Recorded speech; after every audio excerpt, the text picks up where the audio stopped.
Selamat pagi kawan pajak, apa kabarnya di pagi hari ini? Harapannya kawan pajak semuanya dalam keadaan sehat dan bahagia ya. Selamat datang di podcast KPP Madya Medan, podcast 123 bersama saya Aprilda Liliana, pelaksana KPP Madya Medan.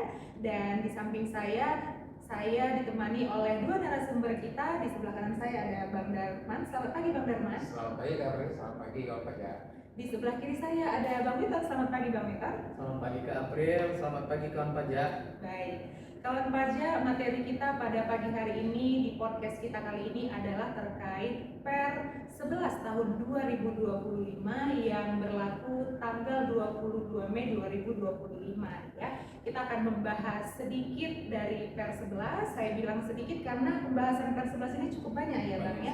Cukup banyak. Jadi kita akan membahas terkait klaster PPN di podcast kali ini ya. Bagi kawan pajak yang ingin berpartisipasi atau memberikan saran terkait topik podcast kita berikutnya, boleh nanti memberikan komentar di kolom komentar. Baik, akan saya buka dengan pantun terlebih dahulu. Silakan ya. Mentari terbit, cahaya terpancar. Mana cakepnya Bang? Oh, cakep ya. Oke, kita ulangi dulu ya. Mentari terbit, cahaya terpancar. Cakep. Langit cerah, penuh semangat pagi. Yang artinya Sambil santai di depan layar, selamat menyaksikan live hari ini. Baik, sebagai pertanyaan awal nih, apa yang menjadi pokok-pokok kira-kira perubahan Per 11 ini khususnya di klaster PPN Bang Darman? baik, terima kasih pertanyaan Kak April ini sebagai pertanyaan cukup mendasar ya, karena yang menjadi pokok-pokok perubahan Per 11 itu untuk klaster PPN ini ada 12 item ya. Jadi yang pertama itu aplikasi yang digunakan, kemudian yang kedua siap PKP untuk dapat membuat faktur pajak, kemudian yang ketiga itu alamat TKU atau tempat kegiatan usaha, kemudian yang keempat kode transaksi, yang kelima kode status, kemudian yang keenam nomor seri faktur pajak, kemudian yang ketujuh suatu unggah atau upload faktur, kemudian yang ke-8 PKP atau retail, kemudian yang ke-9 itu pemberitahuan ekspor BKTB atau JKP. Kemudian ada juga yang 10 kesalahan pengisian identitas pembeli. Kemudian yang ke-11 faktur pajak pengganti pasca notariatur atau pembatalan. Kemudian ada juga yang ke-12 itu mengenai tujuan pelarian. Demikian ya. Baik, menarik sekali ya. Ini merupakan jawaban mungkin bagi wajib pajak yang selama ini bertanya-bertanya ya Bang ya. Pertanyaan berikutnya ini mungkin sekaligus mengingatkan kembali kepada kawan pajak tentang ketentuan dasar pembuatan faktur pajak ini. Siapa kira-kira yang wajib membuat faktur pajak dan kapan faktur pajak itu harus dibuat Bang Witan? Oh ya, terima kasih Kak April. Ini menarik ya, siapa yang membuat faktur pajak ya? Ini sering dipertanyakan. Jadi yang membuat faktur pajak itu adalah wajib pajak yang telah dikukuhkan sebagai PKP, di mana kita kenal itu sebagai pengusaha kena pajak ya. Jadi pengusaha kena pajak ini, kawan-kawan pajak harus didaftarkan dulu dan memenuhi persyaratan didaftarkan ke KPP di mana dia terdaftarkan.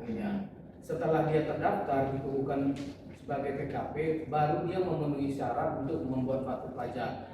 Nanti dia di sana akan menerima namanya kode otorisasi. Nah, jadi di sana nanti ada persyaratan-persyaratan yang dipenuhi di dalam menjadi PKP. Jadi ini kapan faktur pajak itu harus dibuat? Ini biasanya ada di ketentuan di Per 11 ini ada 5 transaksi ya kawan-kawan pajak terkait kapan waktunya kita membuat faktur pajak itu. Transaksi yang pertama itu apabila terjadi penyerahan barang kena pajak dan atau penyerahan jasa kena pajak kan. Yang kedua, pada saat transaksi penerimaan pembayaran dalam hal penerimaan pembayaran itu terjadi sebelum penyerahan barang kena pajak dan atau jasa kena pajak. Jadi di antara kedua transaksi ini bisa saja Bang terjadi penyerahan BKP dulu ataupun penerimaan pembayaran. Nah, jadi mana dia di luar salah satunya faktur pajak itu bisa dibuat. Bisa dibuat ya. Ya, jadi tadi ada 5 transaksi ya Bang ya. Transaksi ketiga ini menarik nih. Nah, di sini di Per 11 diatur juga terkait saat penerimaan pembayaran termin ataupun DP. Kita sering dengar itu DP. Buka gitu ya. Ya, ada uang buka. Di sana juga terjadi penyerahan sebagian atau tahap pekerjaan. Jadi di sini juga diatur. Dan yang keempat, pada saat terjadi ekspor barang kena pajak berwujud ataupun ekspor barang kena pajak tidak berwujud ataupun ekspor atas jasa kena pajak. Nah, yang kelima itu transaksi saat yang lain itu diatur berdasarkan peraturan Menteri Keuangan tersendiri. Ya, sendiri ya Pak. Baik, berarti tadi siapa yang membuat faktur pajak adalah PKP dan kemudian ada juga 5 ketentuan ya Pak ya Betul. terkait kapan faktur pajak itu harus dibuat. Nah, untuk faktur pajak itu sendiri apakah ada perubahannya Pak Firman? Perubahan Baik. formulir? Terima kasih Kak. Jadi kawan-kawan pajak, berdasarkan lampiran Per 11 tersebut, saat ini ada perubahan formulir faktur pajak. Jadi salah satunya adalah penambahan kolom identitas tambahan. Nah, jadi di sini isiannya hanya diwajibkan bagi PKP toko retail yang membuat faktur pajak dengan kode transaksi 06, 06, ya, ya. 06, yaitu penyerahan BKP kepada turis asing yang memberitahukan dan menunjukkan paspor luar negeri. Sedangkan bagi PKP selain PKP toko retail, pengisian ini bersifat opsional. Baik, tadi 06 ya Pak? Iya, 06 itu yang biasanya di bandara itu. Iya. Ini semakin menarik untuk dibahas. Salah satu isu yang menjadi pembicaraan kawan pajak nih, perihal pembuatan keterangan dalam faktur pajak uang muka ya. Tadi sudah ada sempat disebutkan oleh Bang Mita, tapi kira-kira boleh dijelaskan Pak? Ya, ini menarik ya. Jadi ini di Per 11 tahun 2025 terkait uang muka ataupun DP ataupun termin tadi terkait transaksi tadi. Jadi untuk memberikan kepastian hukum sudah diatur nih kawan pajak di Per 11 tahun 2025 bagaimana faktur pajak itu apabila ada transaksi yang mencantumkan uang muka ataupun termin. Mungkin ini saya contohkan ya Bang ya. Boleh. Nah, jadi di situ nanti kawan-kawan pajak itu misalnya kalaupun misalnya ini contohnya ya, ada pembelian 1 unit komputer merek ABC, harga jualnya 5 juta Bang. Lewat transaksi itu masih memberikan DP uang muka sebesar 1 juta. Nah, jadi di sini ada DP tadi ya Bang ya, uang muka. Jadi di Per 11 tahun 2025 nanti untuk pencantuman keterangan itu bisa di kolom faktur pajak nama BKP. Jadi nanti kawan-kawan pajak di keterangan nanti dibuatkan penulisannya di perekamannya mencentang pertama uang muka di kolom keterangan nama BKP-nya, nanti kawan-kawan pajak dituliskan sana penerimaan uang muka sebesar 1 juta untuk pembelian 1 unit komputer dengan harga jual sebesar 5 juta. Berarti di keterangannya detail deh Bang ya. Ya, jadi di sana kita buat Bang, jadinya detail ya. keterangan penerimaan uang muka. Nah, jadi bagaimana nanti kalau misalnya terjadi pelunasan ya Bang ya? Iya. Nah, jadi pada saat pelunasan kita contohkan Bang, transaksinya tadi awalnya uang muka 1 juta, sekarang pelunasannya sebesar 4 juta, harga pembelian komputernya dengan harga jual 5 juta. Jadi nanti pada saat pembuatan faktur pajak di Cortex, teman-teman pertama sekali mencentang namanya pelunasan Bang. Tadi ada uang muka centang uang muka, yang ini pelunasan ya Bang ya? Betul. Oke. Nah, jadi nanti kalau pelunasan kita centang pelunasan. Nah, jadi nanti di faktur pajak pelunasan dia akan meminta nomor faktur pajak untuk uang mukanya pertama.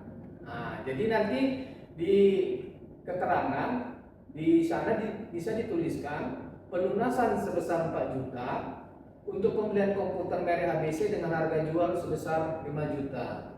Jadi di sini yang perlu kami sampaikan buat kawan-kawan pajak, faktur pajak uang muka dan pelunasan itu akan saling terintegrasi. Terlink ya Bang ya? Terlink. Jadi waktu kita centang uang muka, dia akan menginput data uang mukanya pertama, dan pelunasan dia meminta nih nomor faktur dari uang muka itu.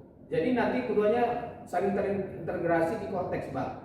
Jadi faktur pajak uang muka dibuat saat menerima pembayaran uang muka dan atas transaksi tahap pengerjaan. Jadi di sana semuanya ada. Jadi di sana ada centangan uang muka dan ada centangan pelunasan. Dan semuanya akan memasukkan nomor faktur uang muka pertama. Jadi nanti akan kelihatan Bang antara uang muka dan pelunasannya. Jadi kemarin juga Bang, jadi ada yang telepon, ada yang gagal tes, katanya penulisan pelunasan itu Bang, sempat di awal-awal keluar Per 11 itu katanya tidak bisa ditulis, sekarang sudah bisa ya Bang? Sudah bisa. Jadi tinggal kita mencentang pelunasan. Iya. Nah, kalaupun kita mau menambah keterangan, kita tuliskan pelunasan. Bisa ya Pak? Bisa. Jadi Ya, artinya Allah soalnya kemarin banyak pertanyaan Pak. Itu nggak bisa katanya. Kita juga bingung kan. Makanya setelah ada kelas ini mudah-mudahan semuanya sudah lancar ya. sudah ada solusinya. Oke. Baik. Kalau terkait pembulatan ya Bang Atta, Iya. pembulatan jumlah DPP, PPN dan PPSDM itu sekarang bagaimana Kak? Oh, Bang baik. Darman mungkin? Baik, April. Jadi teman-teman pajak di aturan sebelumnya di Perpres 9 2015 besaran rupiah PPN atau PPNBM diberikan dalam rupiah utuh atau dibulatkan ke bawah tanpa koma. Jadi kalau ujungnya dia dulu ada, dia selalu dibulatkan ke bawah kalau dia berdasarkan per yang lama Perpres 9. Sedangkan pada aturan terbaru sekarang yang ke-11 untuk pembulatan DPP, PPN dan PPNBM berlaku ketentuan kalau dia kurang dari 0,50 maka bilangan tersebut dibulatkan ke bawah. Oke, kurang dari 0,50. Kurang dari 0,50. Jadi kalau sama dengan atau lebih dari 50 maka bilangan tersebut akan dibulatkan ke atas. Baik, kurang dari 50 tadi dibulatkan ke bawah, sedangkan sama dengan atau lebih dari 0,50 dibulatkan ke atas. Iya, Pak, benar. ya. Jadi sebagai contoh ya, seumpama dia pembelian harga penjualannya 10.100.000 rupiah, 49. Iya. Nah, jadi kalau di aturan yang baru ini DPP-nya itu diisi sebesar 10 juta 100 rupiah, 00 karena dia tadi komanya 49 di bawah 50. Jadi dia bulat ke bawah. Jadi kalau dia harga jualnya di atas 50 contoh dia atau sama dengan 50 contoh komanya harga jualnya 15.200,50. Nah, dia maka kalau dasar pengenal pajaknya akan diisi sebesar 15.201.000. Jadi 50-nya itu naik ke atas karena dia sama dengan 50 atau lebih, dia akan dibulatkan 1. Tapi kalau di bawah dia 50, contoh 49 ke bawah, dia dibulatkan ke bawah. Oke, baik, terima kasih Bang. Untuk kode transaksi dalam faktur pajak nih, kode transaksi, apakah ada perubahan Bang? Ya. Jadi di Part 11 tahun 2025 April terkait perubahan faktur pajak ya untuk kode transaksi. Jadi sebelumnya kita ketahui ada kode faktur pajak itu ada 01 sampai 09 ya Tuan pajak. Jadi untuk perubahan kode transaksi yang diatur di Per 11 tahun 2025 ini ada beberapa perubahan ya. Yang pertama itu kode transaksi 03. Di sini ada penambahan. Jadi kalau yang lama itu pemungut PPN lainnya selain instansi pemerintah yang PPN BEM-nya dipungut oleh pemungut PPN lainnya. Ini contohnya seperti BUMN.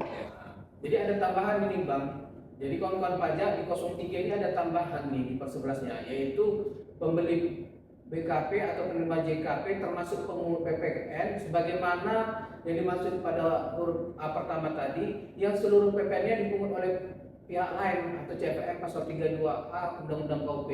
Ini yang terbaru. Jadi di sini ada pemungut PPN lainnya, seperti contohnya pemungut PMSE.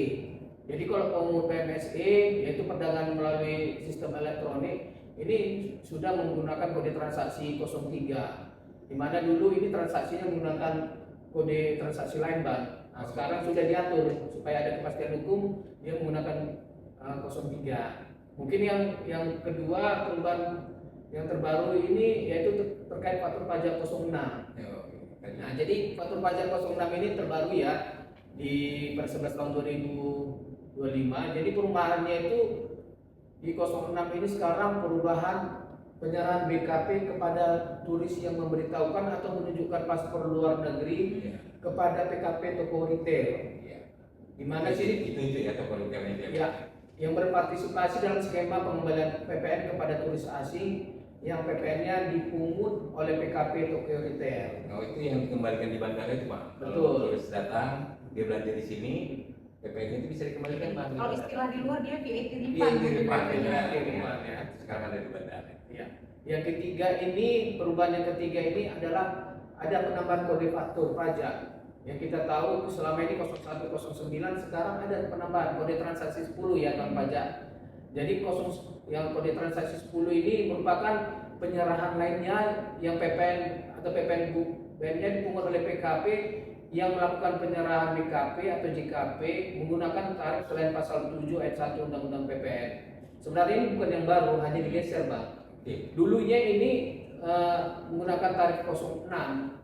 Nah, sekarang dia sudah di kode 10 kawan-kawan pajak. Baik. Sebelum kita lanjutkan, mungkin kawan pajak yang ingin bertanya boleh berpartisipasi di kolom komentar. Nanti kita akan bahas terkait pertanyaan kawan pajak. Baik, kita akan lanjutkan ini bentuk faktur pajak nih Bang, serta aplikasinya. Apakah ada kewajiban nih sekarang untuk mencetak faktur pajak tersebut Bang Ganda? Ya, baik, terima kasih Kak April. Kawan pajak, jadi setelah Cortex ini diberlakukan, maka faktur pajak telah berbentuk dokumen elektronik yang kita sebut sebagai faktur tersebut, sehingga tidak diwajibkan untuk mencetak fisik faktur pajak tersebut. Kalau dulu kan memang lawan minta itu. Kalau sekarang sebenarnya itu dia sudah upload, dia langsung masuk ke pajak, masukkan lawannya gitu. Ya, jadi untuk pembuatan di faktur tersebut dibuat dengan menggunakan modul dalam portal wajib pajak yaitu Cortex, DJP, atau laman aplikasi yang terintegrasi dengan sistem aplikasi perpajakan melalui penyedia jasa aplikasi perpajakan atau Oke, berarti tidak diwajibkan ya Bang ya? Baik. Terkait penerbitan nomor seri faktur pajak, ini mungkin bisa dijelaskan Bang? Ya, jadi untuk nomor seri faktur pajak ini sekarang kawan pajak ini sekarang semenjak Cortex sudah otomatis ya. Otomatis. Ya, jadi untuk nomor seri faktur pajak itu sudah otomatis by sistem di Cortex. Jadi ketika kawan pajak membuat faktur pajak sudah merekam, nanti kita ada kewajiban yaitu melakukan unggahan ya atau mengupload atau sering kita bilang signer. Jadi nanti yang signer itu kode otorisasi menggunakan modul e-faktur. Jadi istilah modul e-faktur ini di Cortex Bang ya. Iya. Nah, jadi ada kalaupun nanti kawan-kawan pajak ada istilah di perpajakan modul e-faktur itu istilah di Cortex. Di situ dia memperoleh persetujuan dari DJP. Jadi ketika e-faktur ini diunggah atau di-upload, ini kawan-kawan pajak ini jangka waktunya berubah ya. Dulu tanggal 15, sekarang itu paling lambat tanggal 20 bulan berikutnya. Kasih tambahan kelonggaran ya. Ada kelonggaran Bang. Paling lambat tanggal 20 bulan berikutnya. Jadi sebelum ada per 11 ini dulu tanggal 15. Sekarang kalau kita untuk mengupload paling lama tanggal 20 bulan berikutnya kawan-kawan pajak. Ya, itu juga jadi pertanyaan dari kawan-kawan pajak juga itu sebenarnya Pak. Kenapa ya tanggal 15 terlalu cepat? Gitu. Mungkin ini juga yang didengar sama atasan kita, makanya diberi kelonggaran, diberi sampai tanggal 20 jadinya ya. Ini terkait penguploadan ini Bang, boleh kira-kira diberikan contohnya? Ya, kita buat contoh transaksinya ya kawan-kawan pajak ini karena sangat penting ini ya terkait pembuatan faktur pajak ini. Kita contohkan ini PTH merupakan PKP ya. Dia bertransaksi melakukan penyerahan BKP di tanggal 11 September 2025. Jadi PTH ini membuat faktur di Cortex. Dia rekam di tanggal 11 September 2025 juga, dan di sana dia sudah membuat tanggal fakturnya 11 September 2025. Namun si PKP tadi dia baru unggah nih upload. Baru signer itu di tanggal 14 Oktober 2025. Nah, jadi kalau dia bertransaksi melakukan signer di tanggal 14 2025, di sana ketika dia diunggah kode otorisasi, dia akan diberikan persetujuan Bang dari DJP karena di tanggal 14 Oktober 2025. Nah, karena kita beritahukan tadi jangka waktu paling lama tadi tanggal 20 Oktober 2025. Jadi aman, belum terlambat Bang. Nah, jadi ini gimana kalau misalnya transaksi yang kedua ini Bang? Contohnya PTH merupakan PKP tadi bertransaksi di tanggal 18 September 2025. Dia buat e-faktur seperti biasa di tanggal 18 September 2025. Dia isi data-data transaksinya di tanggal yang sama di tanggal 18 September 2025. Namun pada saat untuk melakukan upload atau sender, dia lakukan di tanggal 21 bulan berikutnya, 21 Oktober 2025. Ini gimana nih? Nah, kalau misalnya ada kelalaian, otomatis Bang, secara konteks DJP tidak memberikan persetujuan, artinya mereject. Jadi artinya kawan pajak itu si lawan transaksi tidak akan menerima nomor seri faktur pajaknya Bang, karena sudah melewati tanggal upload itu ya. Uploadnya. Nah, jadi kami sarankan agar nanti tidak terlambat, ya kalau bisa untuk melakukan upload atau signer tadi kawan-kawan pajak janganlah lewat dari tanggal 20.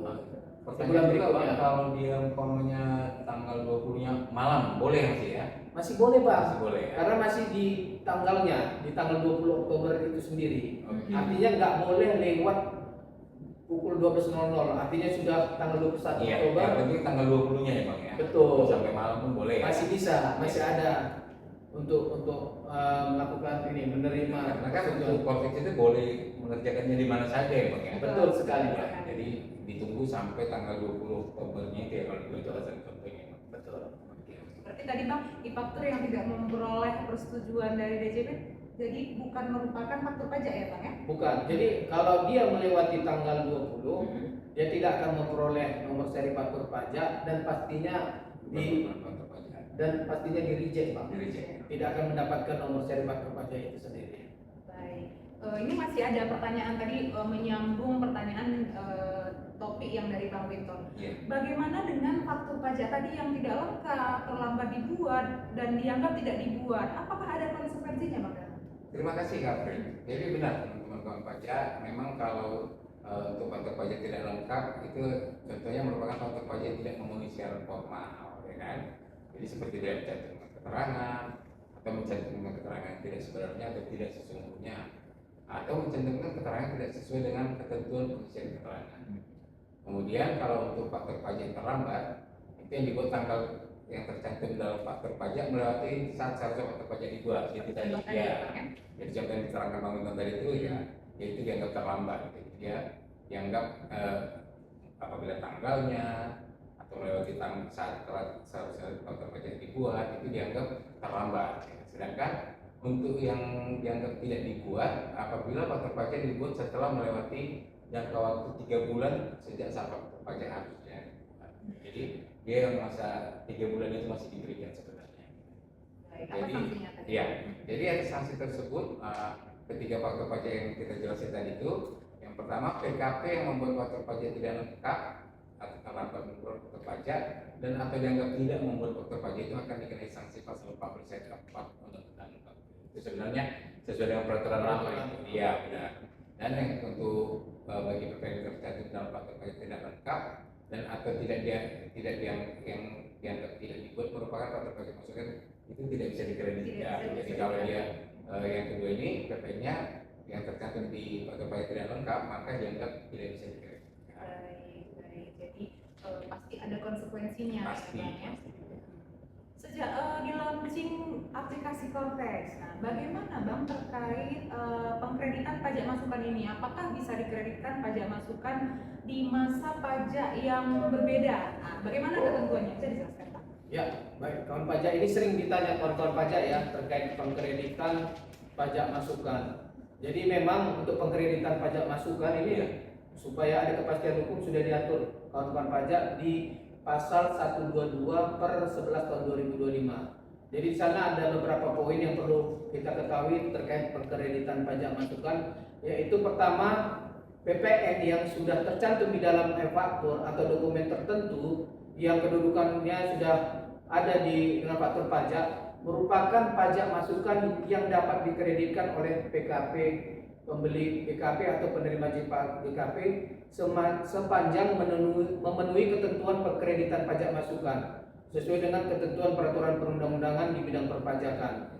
Jadi artinya faktur pajak masukan yang tadi yang akan dikreditkan oleh PKP itu harus memenuhi ketentuan terlebih dahulu yaitu sesuai dengan undang-undang di bidang perpajakan. Yang kedua, terkait pengkreditan pajak masukan dalam satu masa pajak dikreditkan dengan masa pajak keluaran dalam masa pajak yang sama. Nah, jadi ini artinya semenjak ada Cortex yang kawan-kawan pajak, sebenarnya pengkreditan pajak masukan ini bisa langsung dikreditkan nih ketika si lawan transaksi sudah mengeluarkan pajak keluaran. Jadi artinya faktur pajak keluaran yang sudah diterbitkan di sistem Cortex itu otomatis akan diterima oleh lawan transaksi. Sudah diupload. Jadi artinya langsung dia prepolated. Jadi artinya kita tidak perlu lagi menunggu.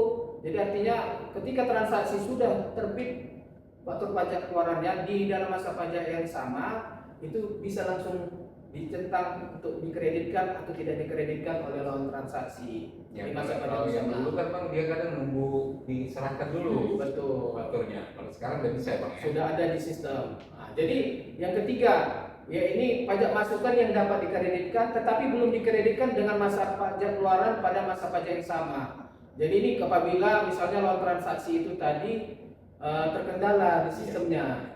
Jadi di per 11 tahun 2025 sudah diatur ya kawan pajak. Jadi pajak masukan itu dapat dikreditkan pada masa pajak berikutnya itu paling lama 3 masa pajak setelah berakhirnya masa pajak saat faktur pajak itu dibuat. Paling lama 3 3 masa pajak. Nah, jadi artinya kalau misalnya tadi ya diperbolehkan pajak masukan seharusnya dikreditkan di masa pajak yang sama ya kawan pajak. Tetapi ini terkendala nih di aplikasi Cortex.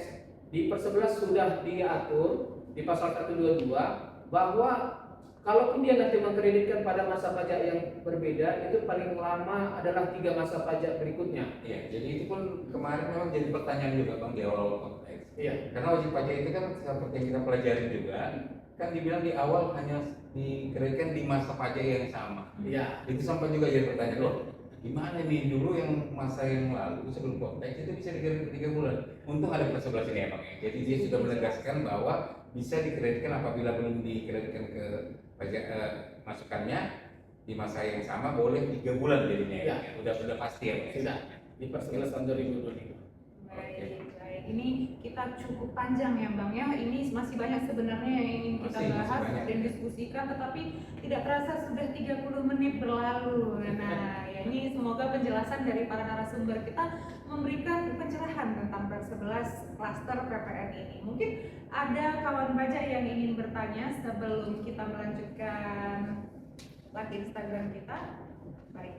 Ini mungkin ada satu pertanyaan, langsung saja kita jawab ya dari Bapak Jona _Strais ya, sekali lagi dari Bapak Jona _Strais 0. Pertanyaannya, bagaimana kalau upload faktur pajak lewat dari tanggal 20? Ini sudah dibahas, mungkin boleh dijelaskan kembali Bang. Ya, jadi untuk Pak Jona terima kasih ya buat pertanyaannya. Jadi memang Pak, ini sudah diatur juga di per 11 dan di sistem juga sudah di reject. Jadi di ketentuannya di per 11 tahun 2025, jadi untuk upload faktur pajak seperti tadi yang kita bahas ya Bang ya, itu paling lama tanggal 20 Sampai malam pun bisa ya. Nah, sampai malam pun pukul 23.59. Iya. Karena nanti secara sistem akan di reject kawan pajak. Yang tidak dimasukin ya. Ya, jadi artinya tidak akan menerima nomor seri faktur pajak itu. Iya. Akan di reject oleh sistem. Jadi kalau saran dari kami kawan-kawan pajak Sebelum tanggal itu maunya sudah ya. tanggal 20 paling lama pukul 23.59 Bang. Iya. Makanya yang kita sarankan kepada kawan pajak lebih cepat lebih baik. Iya. Baik. Tanggal 15 saja dulu bisa ya Bang ya. Iya, Ini sudah betul. dikasih kelonggaran 5 hari tambahannya begitu. Iya. Baik, mungkin masih ada lagi pertanyaan, dipersilakan kita tunggu bagi Bapak Ibu yang ingin bertanya. Atau tampaknya ini sudah cukup jelas ya sepertinya. Jamnya mobil ya Mas ya. Oke, baik, sebelum mungkin ada pertanyaan lagi, kita dengarkan dulu deh, mungkin ada closing statement oleh Bang Darman atau Bang Minta, dipersilakan. Baik, jadi kawan pajak beberapa yang disampaikan tadi itu masih segelintir ya. Nanti mungkin yang akan datang kita akan mengadakan lagi IGG selanjutnya untuk membahas versi selanjutnya, baik yang mengenai notifikasi, yang PPH, pokoknya kita akan membagi waktu buat berbagi dengan kawan-kawan pajak gimana cara memahaminya lebih baik lagi. Demikian kalau dari saya. Baik, dari saya mungkin closing statementnya ya memang kita sudah ada ya ketentuan per 11 tahun 2025 ini. Mungkin kawan-kawan pajak juga nanti kalaupun ada transaksi-transaksi berkaitan dengan tidak diatur di per 11, mungkin nanti kita bisa diskusikan kembali ya Bapak Ibu di helpdesk di kantor pelayanan pajak dimanapun berada. Harapan kami dengan adanya aturan per 11 tahun 2025, semuanya kawan-kawan pajak bisa melaksanakan kewajiban perpajakannya sesuai dengan aturan. Terkait tadi seperti upload faktur, jangan lupa paling lama tanggal 20. Nah, mungkin banyak lagi terkait transaksi-transaksi lain terkait klaster PPN di per 11 tahun 2025. Harapan kami Bapak Ibu, walaupun terkendala nanti Bapak Ibu boleh datang ke petugas helpdesk, kita bisa saling sharing atau diskusi. Mungkin itu ya dari saya, Kak. Dan kami yakin juga ketika wajib pajak belajar per 11, di situ semakin banyak yang membaca. Kalau ada tidak kebingungan atau tidak diketahui, boleh datang ke habis tadi ya Bang ya? Ya. Dan ini ada satu pertanyaan lagi, boleh ya? Iya, ini satu pertanyaan terakhir ya kawan pajak sebelum kita tutup dari Bapak Sam Chris THG ya, Sam Chris THG. Pak, apa solusinya kalau transaksinya sebetulnya misalnya tanggal 10 Mei? Nah, ini masih terkait tanggal penguploadan ya, tapi baru mau buat faktur bulan Juli. Bagaimana caranya Pak katanya?